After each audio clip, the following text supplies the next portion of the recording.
Hi, so I'm Faeze Naderi. I'm from Afghanistan. I came to Canada in 2018 with my family. Originally, we were in Turkey, and then afterwards, we made our way here. Right now, I'm studying at University of Victoria in engineering department. So I'm planning on going into civil engineering. So at the moment, I'm in first year. First of all, thank you for being part of this. So the project name is I'm More Than the Immigrant You Had in Mind.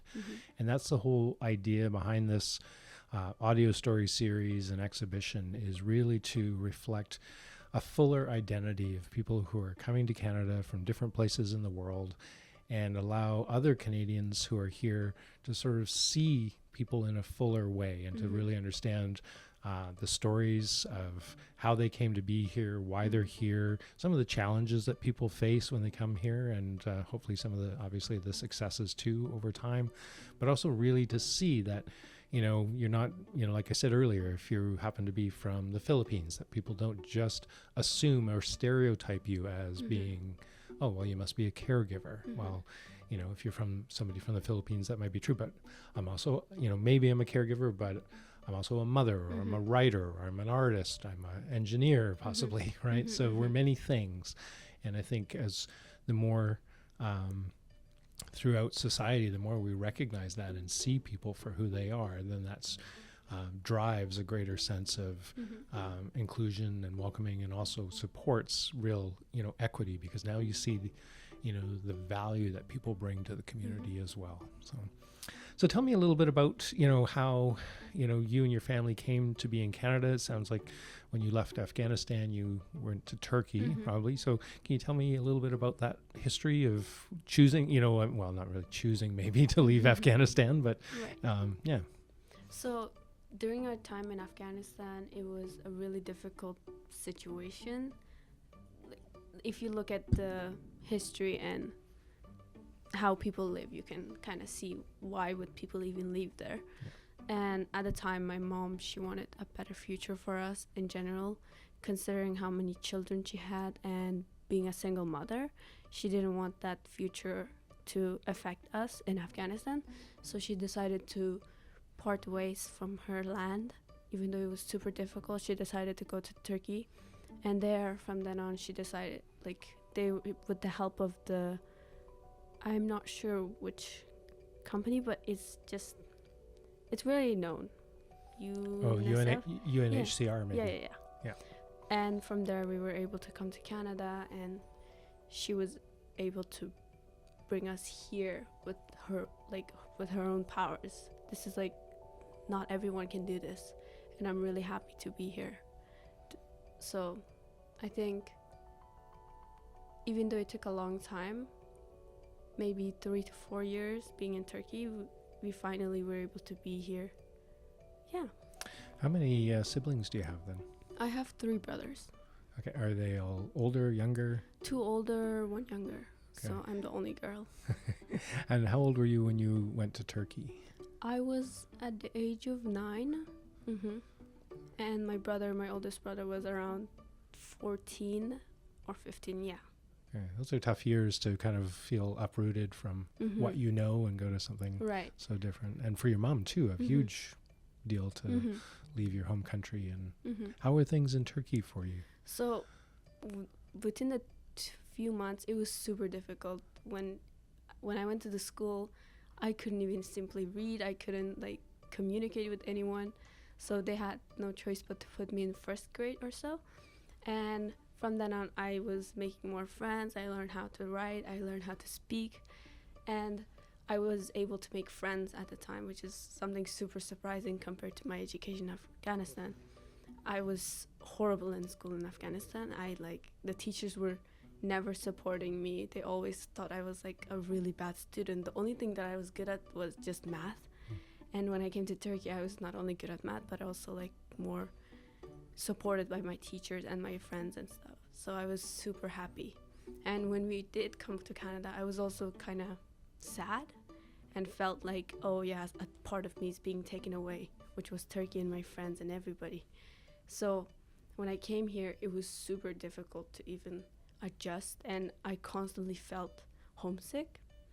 But that is only because I was moved up from grade 4 to grade 7, because in Turkey I was started from grade 1, right? So obviously it's gonna be difficult. And just like how I struggled with English and making friends in Turkey, I also struggled here quite a lot, because the culture and the people are so much different than what you see in Asia or in general. So it was like adjusting to a new environment and making friends with people from different cultures everywhere in the world. And it took time to adjust. Yeah. I say yeah. Were you able to form a couple of close friendships, in school, or? Yeah, of course. I mean, as a kid, you obviously make a lot of friends, and I was able to make a lot of friends during middle school, but unfortunately I had to move a couple times, and we moved from Vancouver to here in Victoria, and it was kind of difficult too, because I constantly lose friends. I move away from countries and I just lose friends, and I'm like, okay, this is great, here we go again. So I kind of got used to that, and when I came here I made a couple friends, and then as I grew older, I became comfortable with being alone. But of course, I decided to be more open as well and just make more friends. Yeah. And tell me, how did you connect with ICA then? What's the story there? So my mom, she went to a English class here, and she always found these programs really helpful, because they're like one of the biggest supporters of her English and her education, because at the time my mom did not know how to write or read at all, because that was not provided for her in Afghanistan, especially she being a village girl. That is not something you see commonly. Even I believe only 60% of her siblings went to school, and that is 9 of her sisters, so maybe 4 or 5 of them went to school, but I'm not sure at all. Anyways, so ICA provided her with education, and she was like, why don't you guys go to any of the programs they provide for you? And we decided to attend some of the youth programs they had, which was something really, really nice, because they support you in every single possible way. They try to make you have friends. They try to support you with school. They try to support you emotionally, mentally. Just ask for help and they'll be there for you. Yeah. And you got quite involved. You actually, like over the summer, you were there as kind of a camp mentor and leader. Tell me about that experience for you. Did you enjoy that? So before even becoming a camp leader or a mentor in general, or being considered in that position, I actually volunteered for them before that, like a year before being a mentor. And I really had so much fun. I really enjoyed making friends. I really enjoyed connecting with other kids that were new to this country, and I wanted to help them understand that they're not alone and that they can make a lot of friends here. And during my time, I had a couple of students or kids that were struggling to connect with a lot of people, so I was there to support them, and throughout their time I noticed how they opened up and became friends with other kids. So that kind of opened my eyes and vision. I was like, okay, if I can do that, why not do it again? Right. Great. And I think I think I remember you telling me it was through the youth program that you discovered climbing. Yeah, tell me about that. So ICA just has a lot of programs that they have. I mean, they have a lot of opportunities for people to experience new things. And for me, it was just rock climbing, which I never done before. I mean, you see rocks on the street, whatever, you want to go climb it, go ahead, but that's dangerous. And ICA just said, okay, yeah, do you want to go rock climbing? Do you want to go kayaking? And I went. And I found that I was really enjoying rock climbing, because it was not only challenging, but it also was like a way of relieving stress from school and making friends. Are you still climbing pretty regularly? Or? No, not at the moment, because school is really rough. I mean, first year of engineering, so what do you expect from it? Yeah. So tell me about that. So you're at UVic studying engineering. Why engineering? What draws you to that? When I was a kid in Afghanistan, I would make airplanes, I would make so many small things from paper and my mom's sewing things. So I would take my mom's fabrics, leftover fabrics, and I would fill them up with little cotton things, and I would close that and I would make a toy for myself, because at the time I didn't have like any toys or anything, so I wanted to just make something for myself. And I remember finding this head of a doll on the ground. It was like really dirty, but I cleaned it up and it didn't have any hair. So I took the needle and then I took some like thread or something, and I just threaded through its head, and I made like fake hair from my own stuff. So I remember making stuff ever since I was a kid, and I enjoyed designing things for myself. So throughout that, I kind of grew interest in mathematics and a lot of chemistry or anything. So, and also designing. And I just fell in love with these stuff, and I wanted to do something in this kind of area or even learn more about it. Mm-hmm. Do you have ideas of what you would like to do with engineering, or is it really just a process of discovery and growth for you right now? At the moment, I'm learning a lot of things about myself, because it's super kind of stressful, honestly. Like, I'm sure a lot of students went through this as well. And now I'm discovering that I really like computer science, and maybe that's only because my teacher's really nice, but he's really great. Even though I'm not like the best student in his class, I'd say like I'm enjoying it, and that's the most important part for me. And physics is not something I enjoy. That's what I discovered. I really like calculus, and somehow I'm like really great at it. Yeah, and I want to do something maybe that has, I feel like I want to do more into civil engineering, because it has a lot of buildings and I want to design buildings. I'm not into bridges, but a lot of civil engineers does bridges. So I kind of discovered that maybe I want to be a civil engineer when I went here. Yeah. Okay. Do you like the campus atmosphere of UVic? Or is that? Yeah, when I came to UVic first, it was really pretty. It was full of nature. It was just great. But I mean, it's fall. What do you expect? It's just dead at the moment, and it's super cold. So the only thing I worry about is going inside the library and just studying there. Yeah. That makes sense.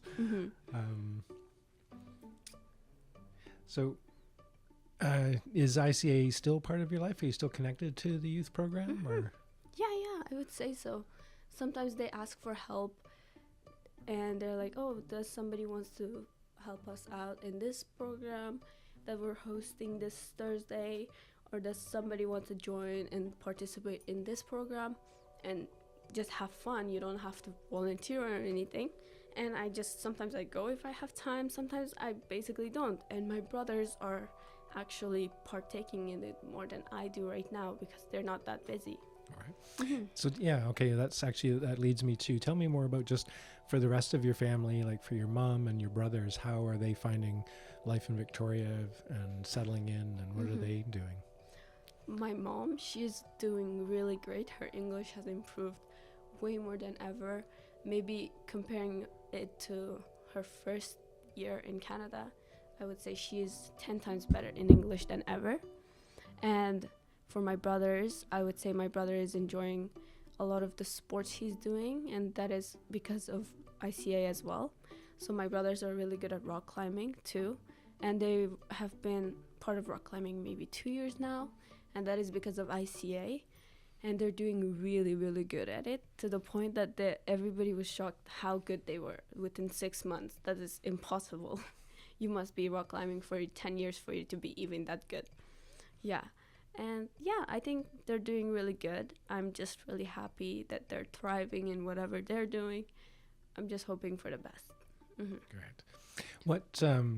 What would you say the most difficult challenge, in sort of coming to Canada or even to Victoria for you personally was? So just like I said, I felt super homesick for so long. Maybe 4 to 5 years of my life, I felt super homesick, especially in Victoria, because just like I said, I kind of lost a lot of friends and connections that I had ever since I was in middle school. And coming here for high school, you notice that a lot of people already have formed their friendships, their groups. They have already made those connections with people, and you haven't. So you feel left out. You don't feel like it is meant for you to be in that school or anything. And that kind of stopped me from making friends in my first year or second year of high school. But that didn't stop me from kind of opening up. Like, with the help of a lot of teachers, I was able to make 1 or 2 friends. And then eventually in grade 11 and 12, I became more open, which leaded to my having a lot more friends and connecting with my teachers, because that wasn't something easy for me. Even just like I said, in Afghanistan, my teachers were simply the most evilest people in my eyes, and I felt that no other teacher here could compare it to my teachers in Turkey or anything. So now I think coming to Victoria was part of my learning journey, and I wouldn't regret a thing, because if that wasn't something we had done, I don't think my confidence would be higher in my friendships, in my understanding of the world, and the way I have experienced things. That's awesome. Is there anything that you would like the kind of community generally to know, or say, in terms of, as, we're seeing, of course, the Canadian government has reduced immigration numbers a little bit. That's largely because of the strain on infrastructure generally to try to alleviate that, but still be providing a safe haven for people who are fleeing conflict and persecution to help support the labor shortage as well, and the economy. So there's lots of reasons for that. But as we see, newcomers coming into the community, is there something you'd like the community to know about that experience that could really help alleviate some of that stress and that challenge of coming? I would say just believe in yourself. Just believe in that everything will be fine. If you constantly tell yourself that everything will be fine, I think everything will be fine. And you shouldn't just sit down and be like, yeah, I can't take this, or nothing is going to work out. If you actually try to do something about it and try your best for something to work out, and if you put yourself out there, everything will be fine eventually. And I feel as if a lot of people back out when they first come in. They just feel so left out. They just feel that nothing is going to ever be working out, because if you compare yourself to everybody else, of course you're going to think that way. But you have to understand that everybody started from that. Every single person here in Canada, besides the Indigenous people, came to Canada without knowing what was happening in this country, and they just felt super lonely at some point. But throughout time, everybody adjusts, everybody learns that they can do it. And honestly, we're humans. We have to understand that this is a world we live in. We're meant to travel. We're meant to meet new people. We're meant to create new communities. I don't think we should back out from this idea that, oh, you're from somewhere else? Okay, we don't want to be friends with you. That's just so useless. Why would you think that way? That's not going to change anything. We have to understand that we're just like everybody else. Yeah, I mean, human beings have moved around the planet from throughout all of history, right? So, yeah, nothing different about that now. And you're right, we're all, we're just human beings, Who's you mentioned computer science and kind of you're discovering a love of that. Who's your professor? Anthony Etsy. Yeah. He came from University of BC, British Columbia, I think, from UBC, yeah.